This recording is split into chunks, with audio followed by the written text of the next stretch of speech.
বাবুল গাছ কত বিশালাকার হয়, পিপুল গাছও বিশালাকার হয়। কিন্তু আপনি কি কখনো ভেবে দেখেছেন যে কেন বাবুল গাছ কেটে তা ব্যবহার করা হয়, আর কেনই বা পিপুল গাছকে পুজো করা হয়? এই জন্যই, কারণ পিপুল গাছ তার নিচে বসে থাকা পথিককে ছায়া প্রদান করে, নিজের ডালে অসংখ্য পাখিদের আশ্রয় দিয়ে থাকে, কাউকে কাঁটা ফুটিয়ে দূরে সরে না, বরং তাকে শীতল ছায়া দিয়ে তার ক্লান্তি দূর করে। এই সংসারে যদি আপনি সম্মান পেতে চান, তবে পিপুল গাছের মতোই হতে হবে। কিছু দিতে শিখুন, আনন্দ, সুখ, শীতলতা দান করতে শিখুন। আর কাঁটার মতন কাউকে কখনো কষ্ট দেবেন না। সম্মান স্বয়ং হেঁটে আপনার কাছে আসবে। আর মন প্রসন্ন হয়ে বলবে, রাধা রাধা। আমরা সকলেই সময়ের গুরুত্ব বুঝি। সময় আমাদের তৈরি করে, আর সময়ই আমাদের নষ্ট করে দেয়। কখনো ভালো সময় আসে, আর কখনো ভীষণ খারাপ সময় আসে। তবে আশ্চর্যের বিষয় এটাই যে সব জেনেও আমরা সময় নষ্ট করি। মনে রাখবেন, সময় শুধু বয়ে যায়, কখনো ফিরে আসে না। তাই ভালো সময় আসার অপেক্ষায় সময় নষ্ট করবেন না। যা করবেন আজ, এক্ষুনি, এই মুহূর্তে শুরু করুন। তা সেটা কাউকে আনন্দ দেওয়াই হোক, বা নিজেকে বদলানোর চেষ্টা করা হোক, যাই হোক না কেন, বিলম্ব করবেন না। কারণ সময় শুধুমাত্র তাকেই সঙ্গ দেয় যে সর্বদা সময়কে সম্মান করে।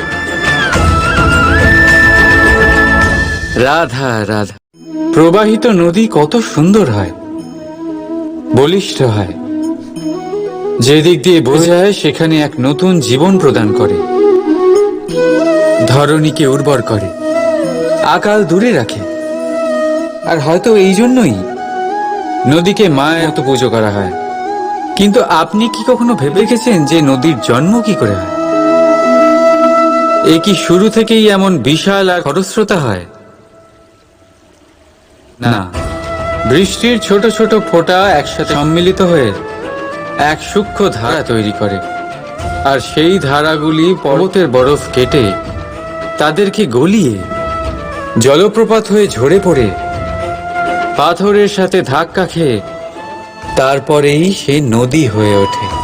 ঠিক এইভাবেই এত সহজে কেউ মহান হয়ে ওঠে না। ছোট ছোট চেষ্টা মিলে এক বিশাল ব্যক্তিত্ব তৈরি করে।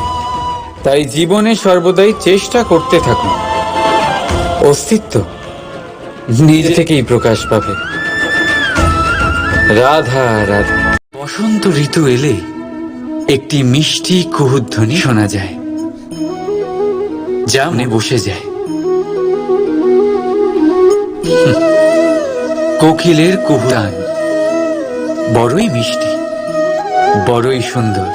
আরেকটি পক্ষীও আছে যার স্বর বড়ই মিষ্টি, আমাদের বাড়ির আশেপাশেই থাকে। সবুজ রং, লাল ঠোঁট। ঠিক চিনেছেন আপনারা, টিয়া।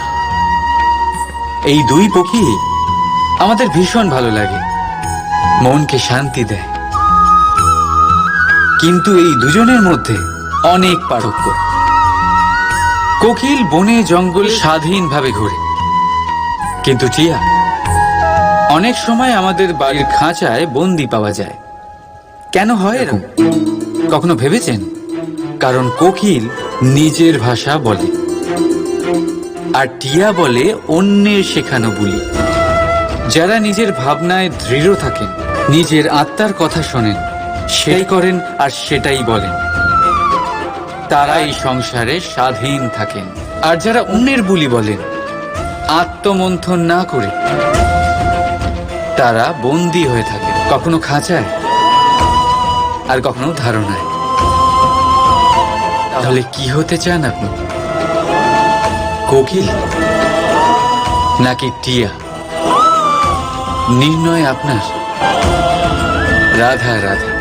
এই প্রকৃতি সকল জীবের সৃষ্টি করেছে, ক্ষুধার প্রবৃত্তির জন্য সকলকে উদর দিয়েছে, আর ব্যবস্থাও করেছে যাতে সকলে পরিশ্রম করে ক্ষুধা নিবারণ করতে পারে, তাই না?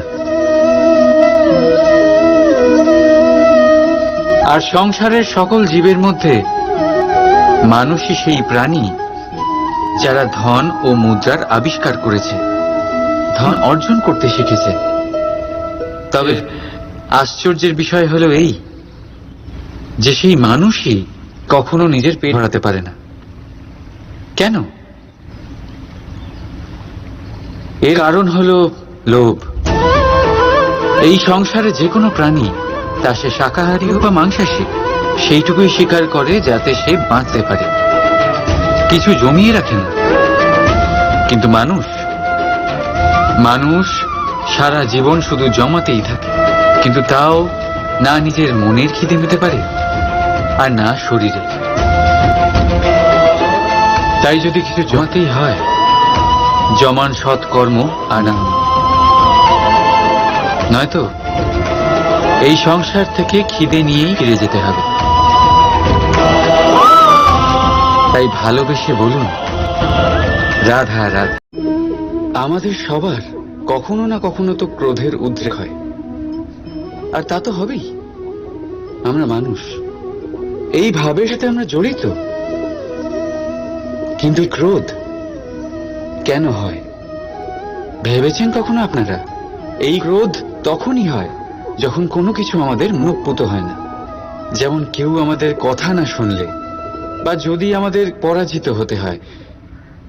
কিন্তু এই সব পরিস্থিতির ভিত্তি একটাই, যে কোনো কোনো সময় কোনো কোনো জায়গায় আমরা দুর্বল।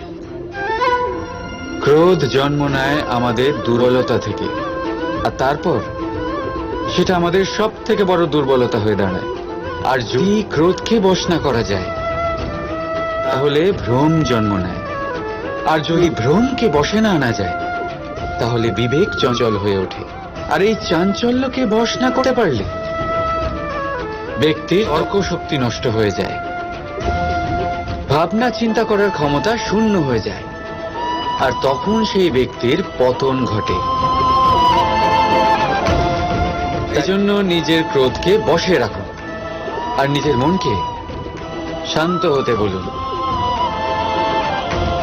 রাধা রাধা।